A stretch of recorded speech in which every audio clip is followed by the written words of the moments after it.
إن الحمد لله نحمده ونستعينه ونستغفره ونعوذ بالله من شرور أنفسنا ومن سيئات أعمالنا من يهده الله فلا مضل له ومن يضلله فلا هادي له وأشهد أن لا إله إلا الله وحده لا شريك له وأشهد أن محمدا عبده ورسوله أرسله بالحق بشيرا ونذيرا وداعيا إلى الله بإذنه وسراجا منيرا أما بعد فإن خير الحديث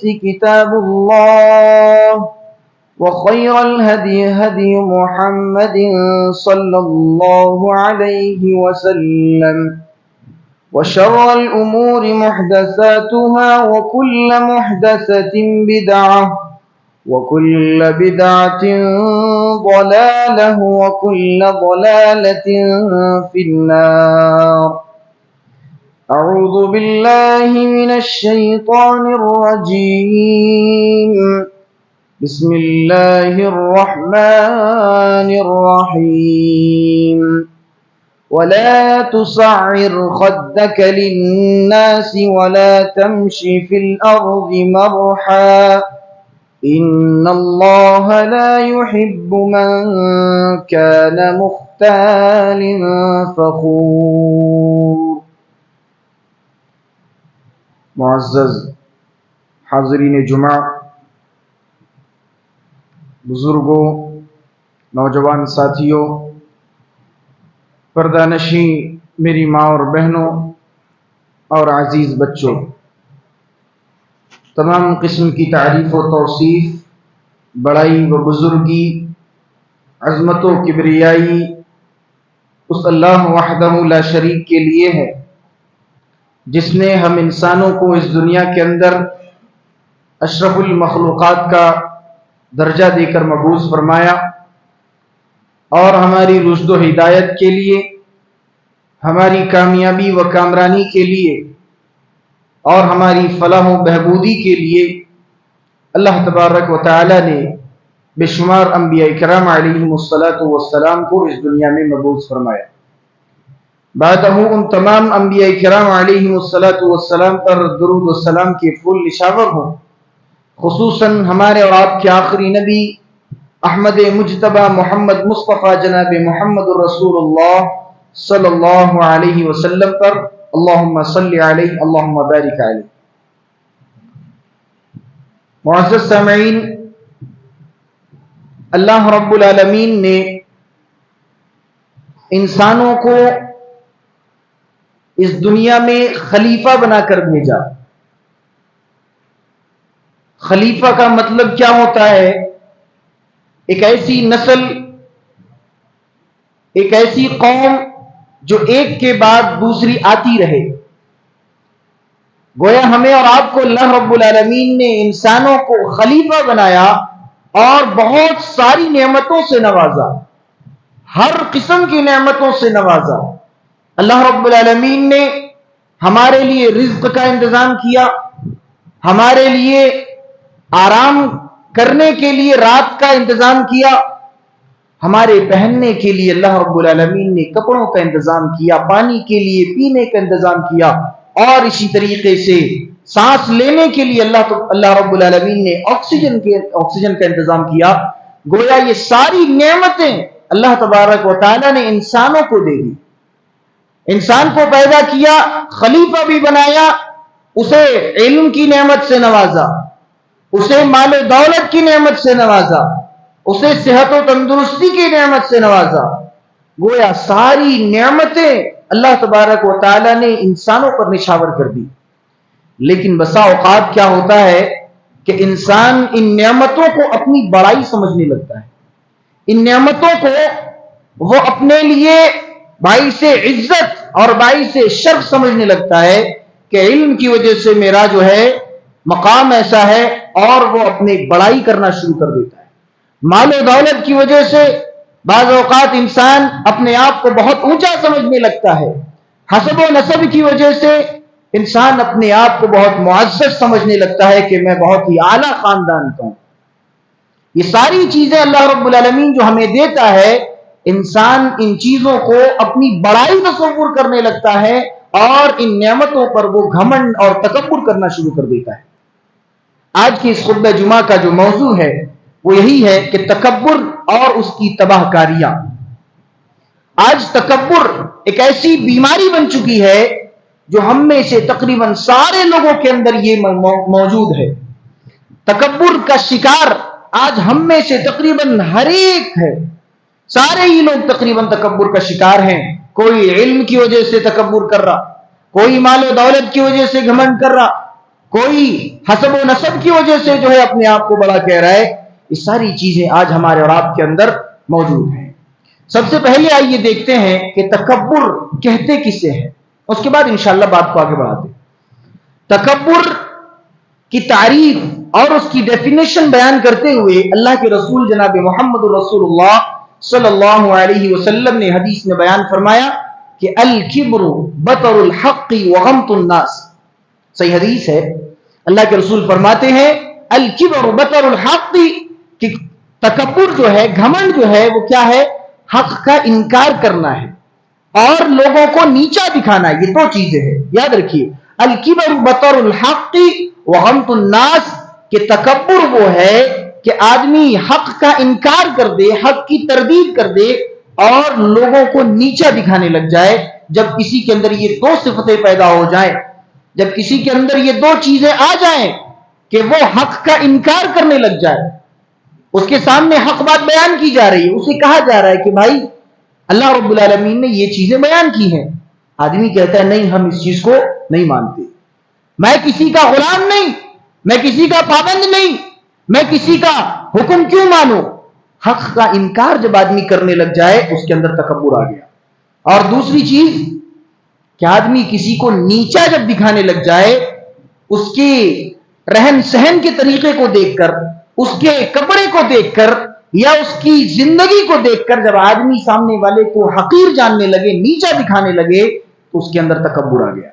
اور اللہ کے رسول صلی اللہ علیہ وسلم کی حدیث ہے لا يدخل الجنت من فی قلبہ مثقال ذرۃ من کبر، کہ وہ آدمی جس کے دل میں رائی کے دانے کے برابر بھی اگر تکبر ہے، وہ جنت میں نہیں جا سکتا، اس پر جنت حرام، جنت اس پر حرام۔ ذرہ، ایک ذرہ برابر، ذرہ کسے کہتے ہیں معلوم؟ ہم اور آپ اس کو دیکھ بھی نہیں سکتے۔ جب سورج کی کرنیں آتی ہیں اور اس پر روشنی پڑتی ہے تو وہاں پر جو چھوٹے چھوٹے ذرات دکھائی دیتے ہیں اسے ذرہ کہا جاتا ہے۔ اگر اتنا بھی کسی کے دل میں رائی کے دانے کے برابر بھی، اتنا بھی اگر کسی کے دل میں تکبر ہے، گھمنڈ ہے، اللہ تبارک و تعالیٰ اس کے لیے جنت کو حرام کر دے گا اور اسے جنت میں داخلہ نہیں ملے گا، چاہے اس کی عبادتیں کتنی بھی زیادہ کیوں نہ ہو۔ یہ تکبر ہے، یہ تکبر کی تعریف ہے اور یہ تکبر کی ڈیفینیشن ہے۔ تکبر کی بہت ساری شکلیں ہیں، بہت ساری قسمیں ہیں۔ ایک ایک چیز کو دیکھ لیتے آئیے کہ آج ہم اور آپ کیسے کیسے تکبر میں مبتلا ہیں، کیسے کیسے آج ہم اور آپ کن کن چیزوں پر گھمنڈ کرتے ہیں، وہ ساری چیزیں دیکھ لیتے ہیں۔ سب سے پہلے آدمی مال و دولت کا تکبر کرتا ہے۔ مال و دولت اگر آ گئے انسان کے پاس، وہ تکبر کرنا شروع کر دیتا ہے کہ میں بڑا آدمی، میرے پاس پیسے آ گئے، میں زمین والا، میں جائیداد والا، میرے پاس بڑی بڑی گاڑیاں ہیں، میرے پاس بنگلے ہیں، میرے پاس جو ہے ساری چیزیں موجود ہے، مالی اعتبار سے وہ بہت ہی مضبوط ہے، تکبر شروع۔ میں کسی کا محتاج نہیں، یہ پہلی چیز کہ آدمی مال و دولت میں تکبر کرتا ہے۔ دوسری چیز کہ آدمی حسب و نسب میں، خاندان میں تکبر کرنا شروع کر دیتا ہے۔ خاندان میں تکبر، جبکہ اللہ رب العالمین نے یہ جو خاندان بنایا، یہ جو کنبے قبیلے میں ہمارا آپ کو بانٹا، یہ کس لیے بانٹا؟ اللہ خود کہتا ہے ان اکرمکم عند اللہ اتقاکم۔ اللہ رب العالمین کے نزدیک یہ کنبے قبیلے نہیں چلتے، اللہ رب العالمین کے نزدیک یہ خاندان نہیں چلتے، یہ حسب و نسب نہیں چلتے۔ اللہ کے نزدیک اگر کوئی چیز مقبول ہے، کوئی چیز قابل قبول ہے، فرمایا گیا ان اکرمکم عند اللہ اتقاکم، کہ اللہ رب العالمین کے نزدیک تقوی ہے۔ اللہ رب العالمین کے سامنے انسان کا خاندان نہیں دیکھا جاتا، اس کا حسب نسب نہیں دیکھا جاتا، یہ نہیں دیکھا جاتا کہ وہ کتنے اعلیٰ خاندان سے تعلق رکھتا ہے، یہ نہیں دیکھا جاتا کہ فلاں آدمی شیخ ہے، فلاں آدمی سید ہے، فلاں آدمی خان ہے، پٹھان ہے، فلاں آدمی انصاری ہے۔ آج ہم اور آپ ان خاندان میں جات برادری میں تکبر کرنا شروع کر دیتے ہیں۔ ارے میں سید ہوں، میں کسی کی بات کیوں مانوں؟ یہاں تک کہ میرے بھائیوں، آج ہمارے سماج میں ایسا رواج بنا ہوا ہے، ایک خاندان کا آدمی دوسرے خاندان میں رشتہ نہیں کرتا، ایک قبیلے کا آدمی دوسرے قبیلے میں اپنی بیٹی نہیں بیچتا، ایک خاندان کا لڑکا دوسرے خاندان سے کوئی بہو بنا کر نہیں لے کر آتا۔ آج ہم اور آپ یہ ساری چیزوں میں مبتلا ہیں، بھلے ہی ہم ظاہر نہیں کرتے کہ یہ تکبر ہے، لیکن آپ دل سے سوال کریں کیا یہ تکبر نہیں ہے؟ ہم اور آپ کیا سوچتے ہیں کہ اگر دوسرے خاندان سے ہم لڑکی لے کر آ جاتے ہیں، دوسرے خاندان سے اگر ہم بہو بنا کر کے بیٹی لے آتے ہیں، وہ ہمارے خاندان میں فٹ نہیں ہو سکتی، ہمارے خاندان میں وہ سیٹ نہیں ہو سکتی، ہمارے ماحول میں وہ جو ہے پل نہیں سکتی، ہمارا ماحول اسے سمجھ میں نہیں آئے گا، چاہے جتنے بھی ہم بہانے بنا لیں، چاہے ہم جتنے بھی ہیلے اختیار کر لیں، آج یہ کہیں نہ کہیں تکبر کی ایک شکل ہے۔ اللہ رب العالمین کے نزدیک یہ ساری چیزیں نہیں ہیں، نہ خاندان چلے گا، نہ جات برادری چلے گی۔ اللہ کے نزدیک اگر کوئی چیز چلتی ہے، ان اکرمکم عند اللہ اتقاکم، اللہ رب العالمین کے نزدیک تو ایک ہی چیز ہے، وہ تقوی ہے۔ کہاں گیا؟ کون سا خاندان؟ اللہ کل یہ نہیں پوچھے گا کہ کس خاندان سے ہو، تم سید ہو، خان ہو، پٹھان ہو، شیخ ہو، سید ہو، انصاری ہو، کیا ہو تم، یہ نہیں پوچھا جائے گا۔ اللہ رب العالمین کل یہ سوال نہیں کرے گا۔ کیا لگتا ہے یہ خاندان کے حساب سے اللہ رب العالمین جنت میں داخلہ دے گا؟ یہ حسب و نسب دے کر اللہ کہے گا کہ جنت میں چلے جاؤ، تم فلاں خاندان کے ہو، تم بہت معزز ہو، چلے جاؤ تم جنت میں؟ نہیں، تقوی دیکھا جائے گا۔ آج جو ہم یہ خاندان کی وجہ سے اور یہ حسب و نسب کی وجہ سے، یہ جات برادری کی وجہ سے آج ہمارے اور آپ کے اندر جو تکبر پیدا ہو گیا ہے، ایک دوسرے کو نیچا دکھانا ہے، ایک دوسرے کو نیچا دکھانا ہے۔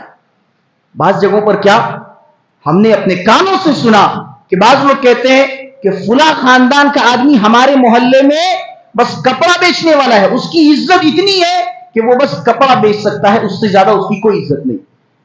ہم نے یہ بھی سنا کہ فلاں خاندان کا آدمی ہمارے محلے میں صرف دھوبی ہو سکتا ہے، دھوبی سے بڑھ کر وہ کچھ بھی نہیں ہو سکتا۔ یہ آج ہمارے اور آپ کے اندر یہ ساری چیزیں رائج ہیں، یہ ساری چیزیں ہمارے اندر موجود ہیں۔ یہ دوسری چیز۔ پہلی چیز کہ آدمی مال و دولت پر گھمنڈ کرتا ہے، اور اس کے بعد حسب و نسب پر گھمنڈ کرتا ہے، اور اسی طریقے سے تیسری چیز کہ آدمی علم پر گھمنڈ کرتا ہے، چاہے وہ دنیاوی علم ہو، چاہے وہ دینی علم ہو۔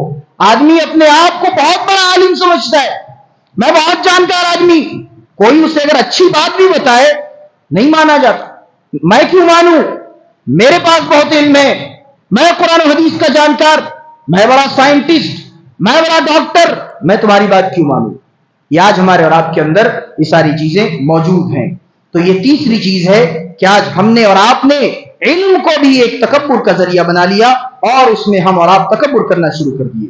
اسی طریقے سے آج ہم میں سے بہت سارے ایسے لوگ ہیں جو عبادتوں میں تکبر کرتے ہیں۔ جی، عبادتوں میں تکبر کرتے ہیں کہ میں روزانہ نماز پڑھتا ہوں، میں روزانہ جو ہے صدقے دیتا ہوں، خیرات کرتا ہوں، اور میں فلاں نیکیاں کرتا ہوں، میں تہجد پڑھتا ہوں، فلاں آدمی نہیں پڑھتا، میں پڑھتا ہوں، فلاں آدمی نہیں پڑھتا، میں اس سے بہتر ہوں۔ کون سرٹیفکیٹ دے رہے ہیں آپ کو کہ آپ زیادہ بہتر ہو گئے؟ آپ روزانہ تہجد کی نماز پڑھ رہے ہیں، آپ نے اعلان کر دیا کہ میں تہجد کی نماز پڑھ رہا ہوں، فلاں آدمی ہو سکتا ہے کہ وہ تہجد پڑھ رہا ہو، آپ کو نہ بتا رہا ہو، یا نہیں بھی پڑھ رہا ہے، تو آپ کی عبادت گھمنڈ کا ذریعہ نہیں بن سکتی۔ آپ کی نیکیاں ایسی نہیں ہے کہ آپ اس پر فخر کریں، اس پر اترائیں، اس پر گھمنڈ کریں، اس پر تکبر کریں۔ نیکیوں میں تکبر کہاں سے آ گئی؟ نیکیوں میں آج کل لوگ تکبر کرنا شروع کر دیے۔ تو یہ کچھ چیزیں تھیں جن پر آج ہم اور آپ تکبر کرتے ہیں، مال و دولت پر، حسب و نسب پر، علم پر، اور اسی طریقے سے عبادتوں پر۔ ہم اور آپ کو ان ساری چیزوں سے بچنا ہوگا۔ یہ تکبر بہت ہی